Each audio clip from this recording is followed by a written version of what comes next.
Hey, welcome to the video. In this one, I want to break down how you can yap more and make more from your ads, right? This also applies to content, but I want to talk about this from the frame of ads. These are some recent ads that I launched that are performing significantly better than all my super highly edited, put together content, which is funny because these took less than 60 seconds to make each. And I think there's some key understandings to this, right? There's some key lessons I want to share with you uh, in your own business. If you're running ads and maybe you're not happy with the results you're seeing, maybe you've been trying a lot of stuff, you probably know that creative is really important. But most of the time, I speak to loads of people pretty much on a daily basis asking me what type of creative I should run. You should be testing a lot of different stuff, but how I came to find winning ads and how you will come to find winning ads is by testing. Now, there's been a big push in the market in general, like a lot more sort of UGC style content where it's just people talking to the camera without any editing. It's just got captions and maybe a headline. And I think people are kind of buying more into authenticity. I'm not new to this space. I've been creating content for 12 years, running ads for 12 years. I started out as a online fitness coach before getting into business and marketing sort of about 8 years ago. And this is how I created content back then. I didn't even have captions. I would just create videos on my phone and I'd upload them to Facebook and I'd run ads to them.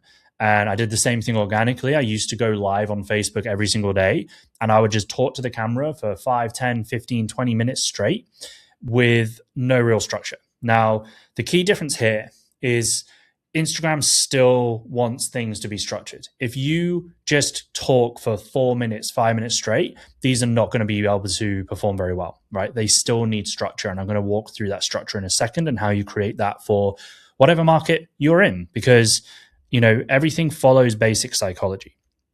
And you need to understand human psychology. So let's go through human psychology for dum-dums. There's a few things that you need to understand. Whether you're a seasoned copywriter, whether you're brand new to copywriting, copywriting really is about writing words that connect with people. It's not about writing buzzwords. It's about understanding human psychology. So your clients or future clients have problems. Those problems are creating painful situations. So if you're in fitness and your client's overweight, the problem isn't just that there's a number on the scale they don't like. The problem is that they can't fit into their clothes anymore. The problem is that they get a sweat on when they're walking up the stairs and they feel embarrassed. The problem is they don't have energy to play with their kids, right? Or they have constant brain fog and it's holding them back in their work. These are the painful situations created from the problem of being overweight, right? When I speak to people and their ads don't work, that's a problem. But the painful situation is that their business isn't growing, or sometimes it's going backwards and their expenses are getting higher and higher and higher. And they're having to let people go in their team because they can't afford to keep running these ads anymore, right? That's a painful situation. You need to figure out for your market, what are the surface level problems and what are the painful situations that those problems create, especially when they're not solved, right? Because usually what happens is the longer a problem exists, the more painful that situation becomes. I've worked with a lot of marriage coaches and experts over the years. Same thing's true with these guys, right? It's like if somebody has a problem in their marriage and they don't solve it, it doesn't just stay the same. It gets worse over time, right? The relationship breaks down. And so, you might be marketing to guys who have marriage problems and it's like, look, your wife has just packed her bags and left the house, right? That is a very painful situation, right? You might have another man raising your kids. That's a very painful situation. You need to figure out what this is for your clients and then write this down. Your clients are paid to try and solve those problems, right? So weight loss, people have gone on diets, people have downloaded apps, people have joined the gym, people have hired a personal trainer and they still can't lose weight, right? Why is that? Why is it that they have done these things and they haven't got the result? In business, I speak to people all the time that have tried loads of different funnels, they've tried loads of different ads and they still can't get conversions. It's true in, marriage as well. One of the things that we used to talk about in a successful marriage coaching offer that we had was that people had tried counseling. They tried couples therapy. They tried couples counseling. These things didn't work for them, right? So what happens when you speak to that? I understand you. I understand the problems you're going through. I know you tried this thing before and it didn't work. That opens a loop in somebody's head to say, well, what is the solution? I'm going to listen to you now. I want to know what the solution is, right? And they've built beliefs. When you try something and it doesn't work for you, you start to install a belief that this thing doesn't work or this thing doesn't work for me, right? I need something that's special and fits my specific situation. How do you do that? You connect with them, you understand them, you use empathy. Your clients also have goals and desires, right? Like solving these problems, the opposite side of that is a goal, right? Like there's a goal. So if somebody wants to lose weight, their goal is they want to fit into their favorite suit. They want to get shredded. They want to look good on holiday. They want to look good for their partner. They want to, maybe they're single and they want to attract a partner, right? These are all goals and desires they have that tie into that, right? Same with business, same with any of these niches. It's all true with having a goal and desire, which is usually just the opposite of the problem that they have, right? When I speak to people, it's like they can't get their marketing to work, or their marketing is inconsistent. Well, they want to scale and they want to grow their business to, 200, 300K a month, right? We speak to people that get stuck at all sorts of different levels. Some people I speak to are making 10 grand a month and they want to get to 50. Some people are stuck and they're doing, already doing 100 or 200K a month and they want to get to the next level.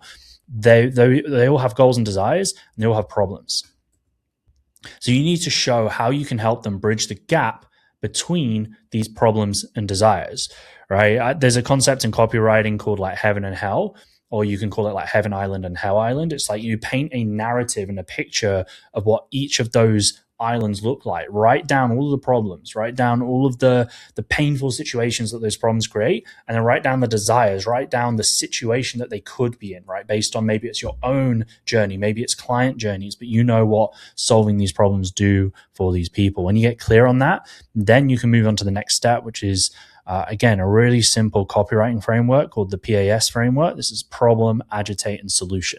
So you can just write down the problems, write down the agitation. So the agitation is basically just the situation, the painful situation we talked about, and then the solution. So you might have 3 or 5 different points that you talk about, like different problems, and how that shows up in their life might be a bit different as well, different situations. You can tell it from, just speaking to the market, like you are experiencing this problem. This is what it looks like. You could tell a story. You could tell a client story. We had this client came to us and they were struggling with their paid ads. They had tried everything. They'd thrown money at different mentors, and they were all teaching surface level tactics that didn't work, right? And they started thinking, maybe my business isn't scalable. Maybe I just had a good win with my organic content. Now that's dropped off and I just don't even know where to go from here. It's agitating the problem. And we talk about the solution, right? So we've spoken to loads of people who are in that position.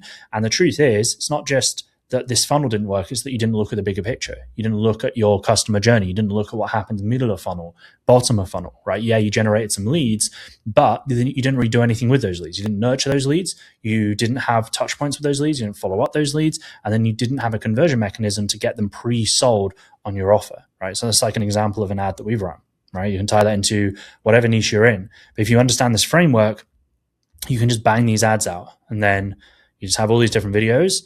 They all have the same headline. We're promoting an upcoming live workshop for info and service founders, but they all just talk about different problems, right? Some of these are talking about like the problems of just posting organic content, and you go to run paid ads and you can't get your paid ads to convert. Another one's talking about Google's 7-11-4 rule, where people have heard that you need to have multiple touch points, but they don't know how to put it together. Another one's talking about how their ads were performing and they were doing a really good return on ad spend. But as they've spent more and as time's gone on, their performance has got worse and worse and worse, and they're just chasing their tail trying to get results, right? These are all real problems that people have told me. I understand these really well because I've been in this space for a long time. I have conversations. I'm not creating these out of thin air. I'm not just making these up. I'm not just using ChatGPT to do market research. This market research and what writes these out into the PAS formula is real world conversations, right? Sales calls, DMs. These are things that I speak to people about every single day. And that's what allows me to just yap on a certain problem because I understand it so well. So think about the problems that you understand in your market. Think about the situations and the stories that people tell you in, your story, client stories, people that you're just having a call with, right? Observations you see in the market. And then how do you bridge the gap? How do you bridge the gap from the problem they are experiencing to the goal they want to accomplish? When you do that effectively, you can bang these out. And then, a question you probably have is, how long are these videos, right? And they're all different lengths. Some of these are 30 seconds. Some of them are 60 seconds. I think this one's like 90 seconds.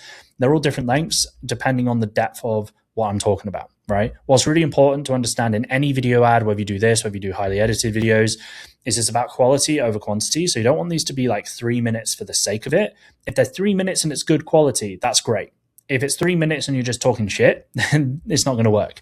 And how you know if they're good or not is you just go into your video views in the ad itself and you can kind of look at the retention of the video. So, we have a video, it's not screenshotted on here, but one of my ads right now is just under 3 minutes long and has a really high retention, right? It's like, if I look at the retention, people are watching like 75 to 95% of that video, which means it's a really good video. It's a really engaging video as an ad, which is quite hard to do. So that again is just me understanding the market and following this framework.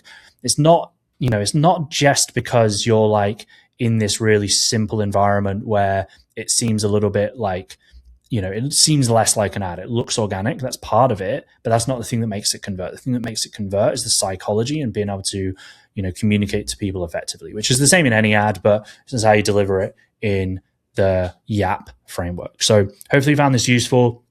Make sure you subscribe if you're not already. I'm going to be doing a lot more videos on this channel moving forward.